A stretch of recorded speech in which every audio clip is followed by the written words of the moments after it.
রাধারানী আমার বলছো রে সখী, গোবিন্দের সেবায় যেন কোনো ত্রুটি যাতে না থাকে। গোবিন্দের সেবায় যা যা প্রয়োজন তোরা তাই করবি। ফুলের আলিশ, ফুলের বালিশ, ধূপ দীপ কর্পূর, মিষ্টি মিষ্টান্ন নৈবেদ্য, বুঙ্গারে ভরে শীতল জল রাখবি। একান্ত গোবিন্দের সেবায় যা যা প্রয়োজন তোরা তাই করবি। আর তোরা যে বনমাস থেকে বেলি মালতী ফুলগুলো আনবি না, সে ফুলগুলো কেমন হবে জানিস?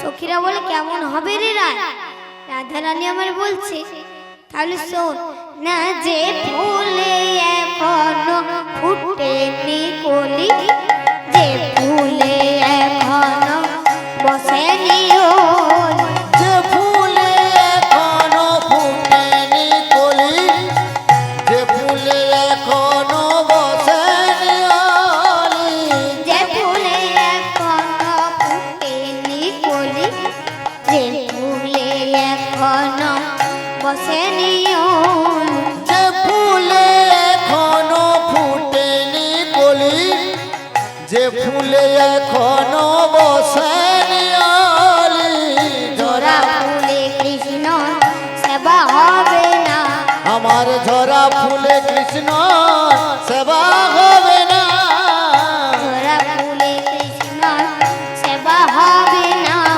আমার ঝরা ফুলে কৃষ্ণ সেবা হবে না, আমার কৃষ্ণ বড় আদরের ধন, জোড়া ফুলে কৃষ্ণ সেবা হবে না, আমার কৃষ্ণ বড় আদরের ধন, ঝরা ফুলে কৃষ্ণর সেবা হবে না, কৃষ্ণ বড় আদরের ধন, জোড়া ফুলে কৃষ্ণ সেবা হবে না, আমার কৃষ্ণ বড় আদরের ধন, ঝরা ফুলে কৃষ্ণ সেবা হবে না।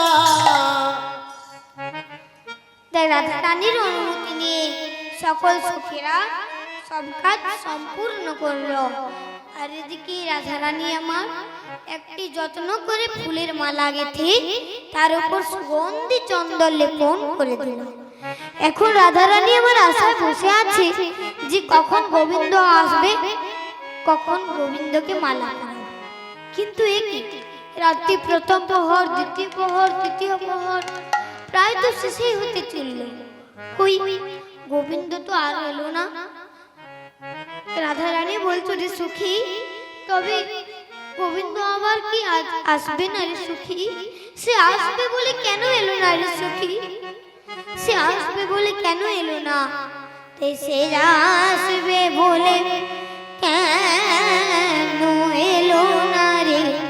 সে আসবে বলে কেন এলো না রে? সে আসবে বলে কেন এলো না রে? সে আসবে বলে কেন এলো না রে? সখী বলে দে আমায়, আমার কালা বিনে বাঁচে না প্রাণ, করি কি উপায়? আমার কালা হাবিনে বাঁচে না প্রাণ, করি কি উপায়? আমার কালা কালা বিনে প্রাণ বাঁচে না, করি কি উপায়? আমার কালা হাবিনে বাঁচে না প্রাণ, করি কি উপায়? কত যত্ন করে সাজালাম কুঞ্জ, সে আসবে বলে আমার কুঞ্জ সাজা বিফল হলো, কেন এলো না রে? সে কেন এলো না রে? কত যত্ন করে সাজালাম কুঞ্জ, সে আসবে বলে আমার কুঞ্জ সাজা বিফল হলো, কেন এলো না রে? সে কেন এলো না রে? কত যত্ন করে সাজালাম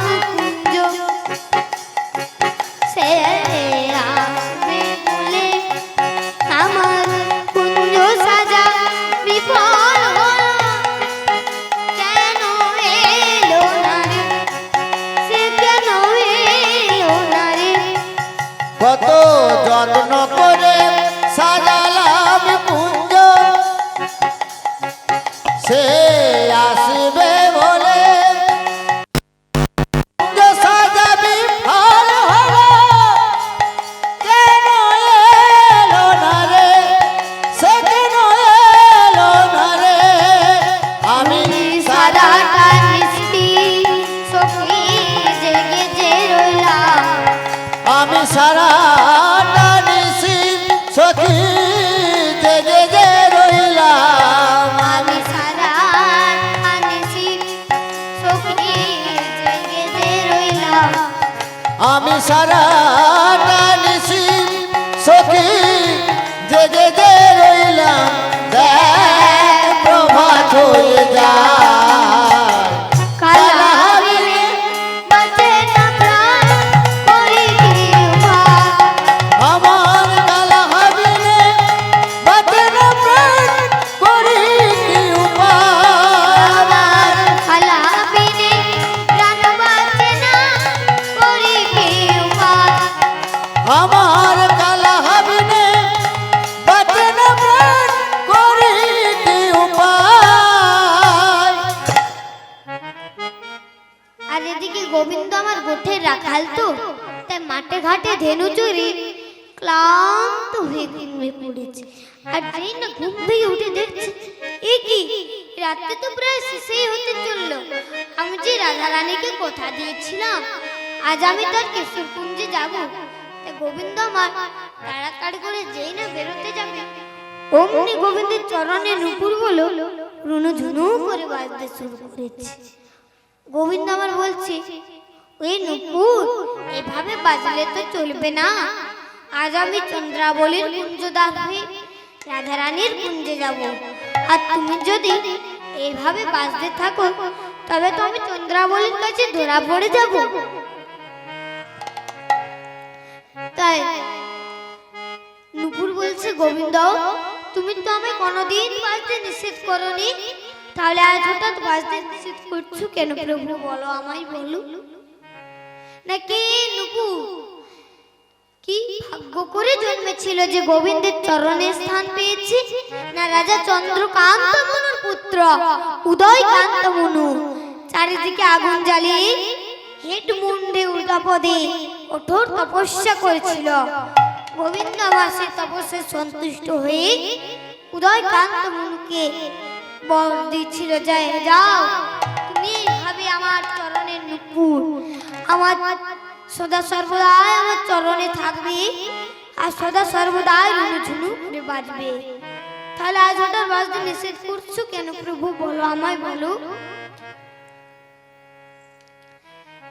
তাই গোবিন্দ আমার বলছে ঠিক আছে নুপুর তবে তুমি যদি আজকে না বাজো না তাহলে আজ তোমায় আমি আমার মাথায় তুলে নুপুর বলো কি বললে গোবিন্দ তোমার ওই মাথায় দেখো তোমার ওই মোহন চূড়া কেমন আমার দিকে ওটা ফোন নিচে আছে আমি তো তোমার ওই মোহন চূড়ায় যাব না তাই তোমার বামে চূড়া কেমন হেলা রয়ে তোমার বামে চূড়াতে মনে হেলা রয়েছে বামে চূড়া লা রয়ে তোমার বামে চূড়াতে মনে হেলা রয়েছে ঠিক ঠিক যেন মন পানে চাহিছে বামে চূড়া কেমন হেলা রয়েছে ঠিক যেন মন পানে চাহিছে বামে চূড়াতে মনে হেলা রয়েছে ওটা প্রণয়নে চেয়ে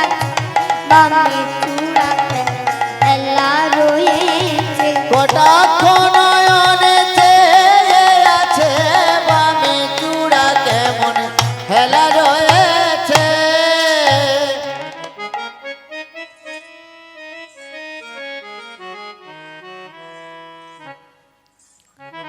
আমি তো তোমার ওই মোহন চূড়ায় যাব না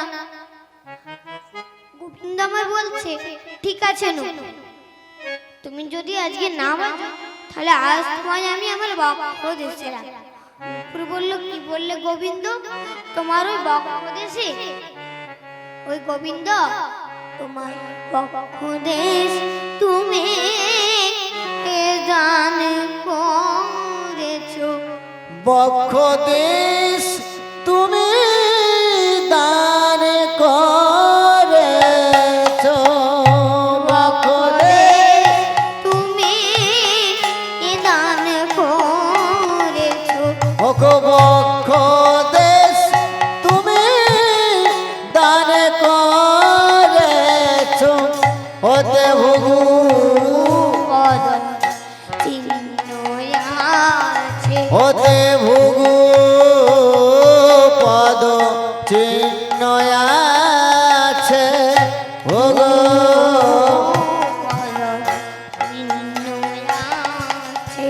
হতে ভুগু পদ চিহ্ন আছে বক্ষ দেশ তুমি দান করেছো বক্ষ দেশ তুমি দান করেছ বক্ষ দেশ তুমি দান করেছো বক্ষ দেশ তুমি দান করেছ। তাই বক্ষদেশ তো তুমি দান করে দিয়েছো। নুপুর বলছে বক্ষদেশ তো তুমি দান করে দিয়েছো, আমি তো তোমার ওই বক্ষদেশে যাব না। গোবিন্দ আমায় বলছে ঠিক আছে নুপুর, তুমি যদি আজ না বাজো তাহলে আজ তোমায় আমি আমার উরুতে রাখবো, অর্থাৎ জঙ্গা দেশে। নুপুর বলল কি বললে গোবিন্দ? তোমার ওই উরুতে, তোমার উরুতে যাবে বলো, উরু থেকে যাবে বলো উরু থেকে যাবে বলো, উরু থেকে যাবে বলো উরু তোমার শ্মশান হলো উরুতে যাবে বলো, উরু তোমার শ্মশান হলো উরু থেকে যাবে বলো উরু তোমার শ্মশান হলো উরুতে যাবে বলো, উরু তোমার শ্মশান হলো উরু থেকে যাবে বলো।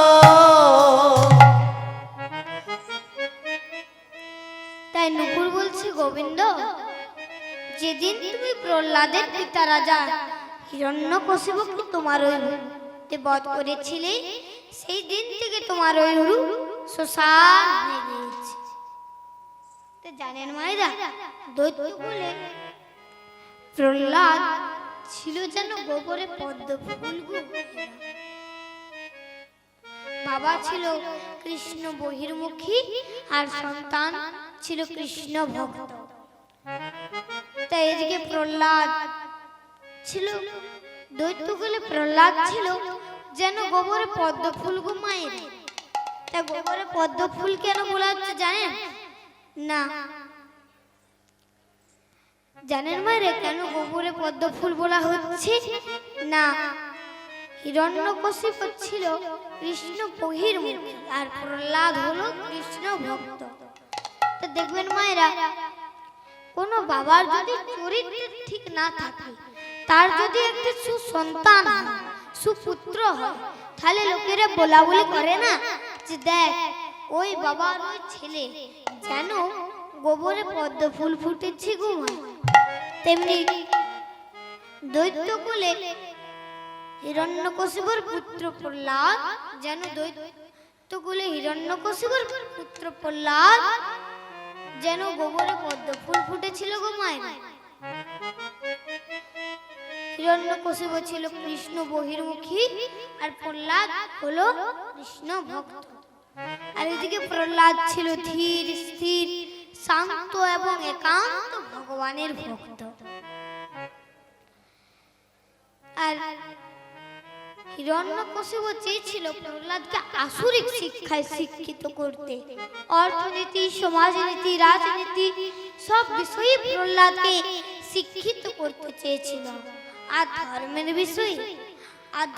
বিষয়ে ভগবানের বিষয়ে যেন কিছু না শিখতে পারে, সেদিকে ছিল হিরণ্যকশিপুর সজাগ দৃষ্টি। তা প্রহ্লাদকে গুরুকুলে পাঠানো হলো। দৈত্য গুরু শুক্লাচার্যের দুই পুত্র ষণ্ড ও অমর্ক ছিল প্রহ্লাদের গুরু। আর এদিকে প্রহ্লাদ ছিল খুব বুদ্ধিমান। গুরুদেব যা শেখাতেন তাই শিখে নিতেন, অথচ তার দিন দিন হরিভক্তি বেড়ে চলেছিল। আর এই কথা যখন হিরণ্যকশিপুর কানে গেল, তখন হিরণ্যকশিপু রুষ্ট হলো। সে প্রহ্লাদকে নিষেধ করলো, কিন্তু প্রহ্লাদ শুনল না। প্রহ্লাদ ভগবানকে ছাড়া কোনো দিকে মনেই দিতে পারল না। তাই হিরণ্যকশিপু কি করলো না হিরণ্যকশিপু প্রহ্লাদকে নিষ্ঠুরভাবে হত্যার চেষ্টা করল। হাতির পায়ের তলায় ফেলে দিল, কাল সর্প দিয়ে দর্শন করালো, পর্বত থেকে ফেলে দিল। অবশেষে তাতেও যখন মরল না, তখন সমুদ্রে ফেলে দিল। তবে মায়েরা রাখে হরি তো মারে কে গো?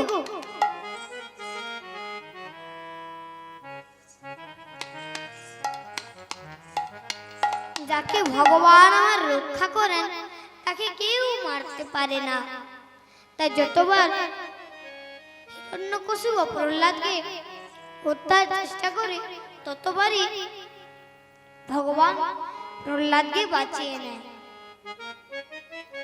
একদিন হয়েছে কি, হিরণ্যকশিপু প্রহ্লাদকে জিজ্ঞাসা করলো, প্রহ্লাদ তোর হরি কোথায় থাকে রে? প্রহ্লাদ বলল, পিতা হরি তো সর্বই আছেন, আকাশে বাতাসে জলে বৃক্ষে তিনি তো সর্বই আছেন। হিরণ্যকশিপু বলল, তবে স্তম্ভের মধ্যেও কি তিনি আছে? প্রহ্লাদ নিশ্চিন্ত মনে বলল, হ্যাঁ পিতা, এই স্তম্ভের মধ্যেও তিনি বর্তমান। এরপর হিরণ্যকশিপু রেগে গেল, ক্রোধে তার চোখগুলো লাল হয়ে গেল। সে কি ভয়ঙ্কর ভাবে প্রহ্লাদের দিকে তাকিয়ে বলল, তবে আজ আমি তাকে দেখেই ছাড়বো। এই বলে সে স্ফটিক স্তম্ভে গোদাঘাত করতে লাগলো আর প্রহ্লাদের উপর অত্যাচার করতে লাগলো। আর ভক্তের উপর অত্যাচার ভগবান আমার কোন মতে সহ্য করতে পারে না। তাই ভক্তের উপর অত্যাচার দেখে ভগবান আমার সেই স্তম্ভ ভেদ করে আবির্ভূত হলেন। স্বয়ং সর্বশক্তিমান নৃসিংহদেব আবির্ভূত হলেন। তা ভগবানের আমার রূপটি কেমন না, অর্ধ পশু অর্ধ নর। ক্রোধে তার চোখগুলো জল জল করছে। সে কি ভয়ঙ্কর রূপ! সিংহের মস্তক ও মানুষের মতো শরীরে বিরণ করে স্বয়ং সর্বশক্তিমান নৃসিংহদেব গর্জন করতে লাগলো। আর এদিকে হিরণ্যকশিপু ঝাঁপিয়ে পড়ল ভগবানের উপর, ভগবানকে গোদাঘাত করতে লাগলো। জানেন মায়েরা, এই যে ভগবানকে হিরণ্যকশিপু গোদাঘাত করছে, তা ভগবানের আমার কেমন লাগছে জানেন না? দেখবেন মায়েরা, কোন বাচ্চা শিশু যদি বড় কাউকে যদি আঘাত করে কেমন লাগে, ঠিক তেমনি ভগবানেরও লাগছে। ভগবান আমার হিরণ্যকশিপুকে সহজেই ধরে ফেলল। বিড়াল যেমন শিকার ধরে আবার ছেড়ে দেয়, তেমনি ভাবে ভগবান আমার হিরণ্যকশিপুকে পুনরায় মুক্ত করে দিল। তাই হিরণ্যকশিপু কি ভাবলো জানেন মায়েরা? হয়তো ভগবান তাকে ভয় পেয়েছে। তোমার ভগবান সহজে কাউকে মারে না গো। ভগবান শেষ পর্যন্ত সবাইকে একটা করে সুযোগ দেয়, সেটা হিরণ্যকশিপুকেও দিয়েছে। কিন্তু হিরণ্যকশিপু কি ভাবলো যে হয়তো ভগবান তাকে ভয় পেয়েছে। এই ভেবে কি করলো না, ঢাল তরোয়াল নিয়ে নানান প্রকার যুদ্ধের ভঙ্গিমা প্রদর্শন করতে লাগলো।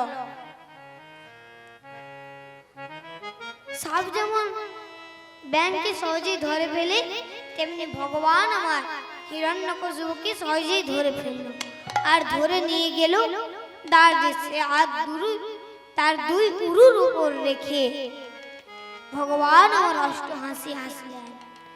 এরপর হিরণ্যকশিপু অষ্ট হাসি হাসলেন, হা হা হা হা।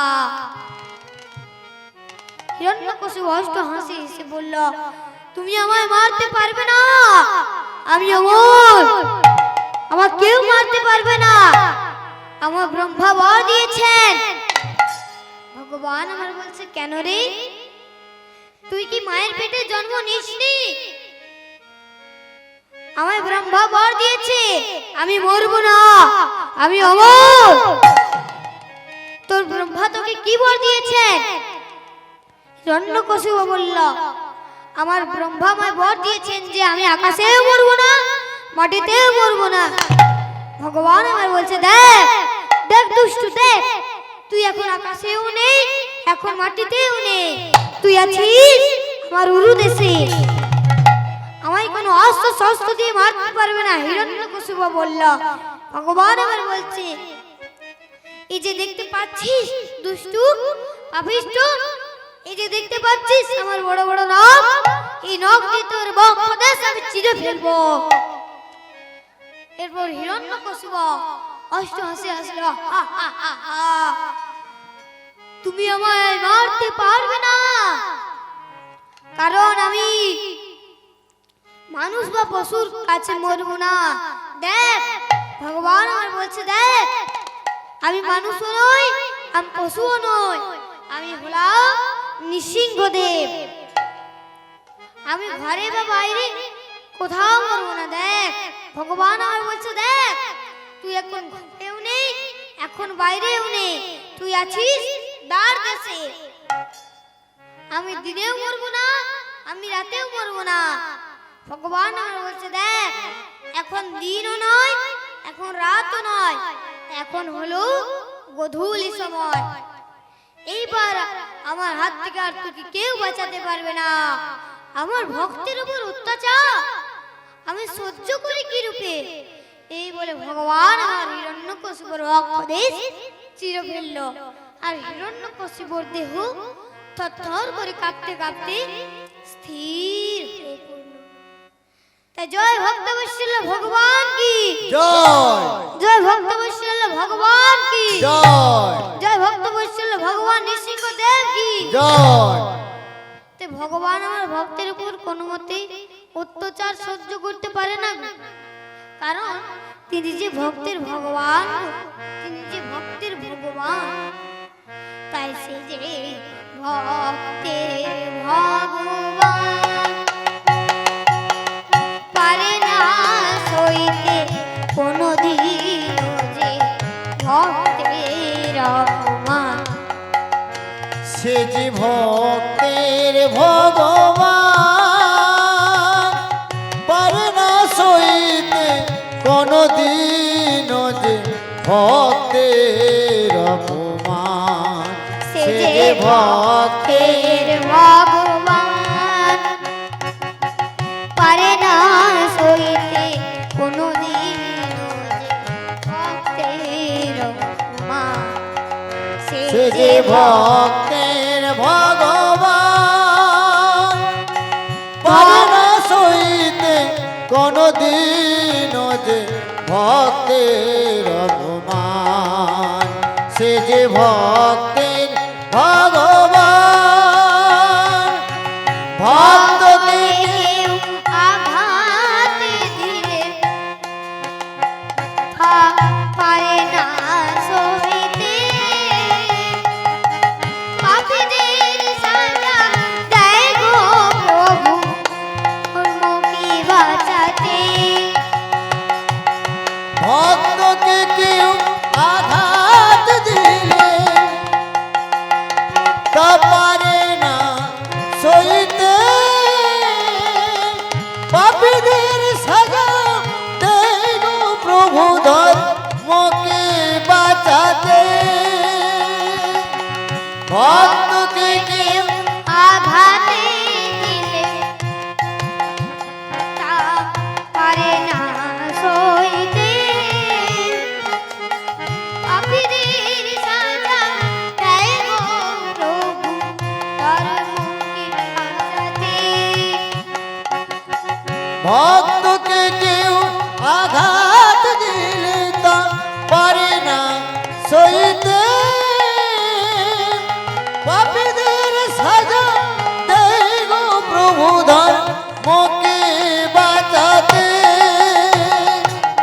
ভক্তের দুঃখে ভগবান আছে তার প্রমাণ। ওগো ভক্তের দুঃখে কাঁদে ভগবান আছে তার প্রমাণ। ভক্তের কানা ভগবান আছে তার প্রমাণ। ওগো ভক্তের দুঃখে কাঁদে ভগবান আছে তার প্রমাণ। সে যে ভক্ত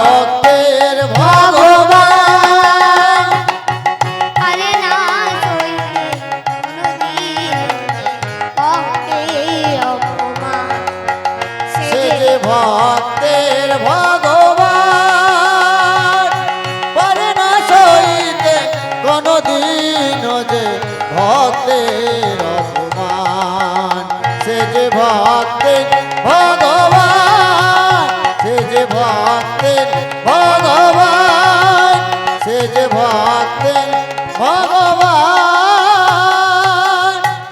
নুপুর বলছে সেই দিন থেকে তোমার ওই উরু শ্মশান হয়ে গিয়েছে, আমি তো তোমার ওই উরুতে আর যাব না। গোবিন্দ আমার বলছে ঠিক আছে নুপুর, তোমার চরণেই স্থান, তুমি চরণেই থেকো। তবে আজকের দিনটা বেজো না যেন।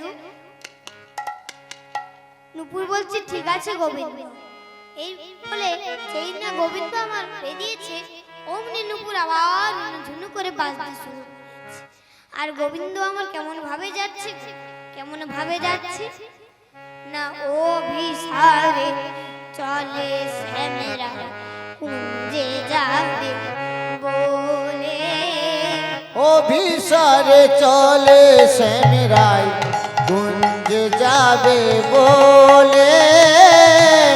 অভিসারে চলে শ্যামেরা কুঞ্জে যাবে বলে। অভিসারে চলে শ্যামেরাই কুঞ্জে যাবে বলে। রাঙা পায়ে সোনার রাঙা পায়ে সোনার নূপুর রাঙা পায়ে সোনার নুপুর। রাঙা পায়ে সোনার নূপুর রাঙা পায়ে সোনার নুপুর জোন বাজে। রাঙা পায়ে সোনার নূপুর রুনু ঝুনু বাজে বাজে রে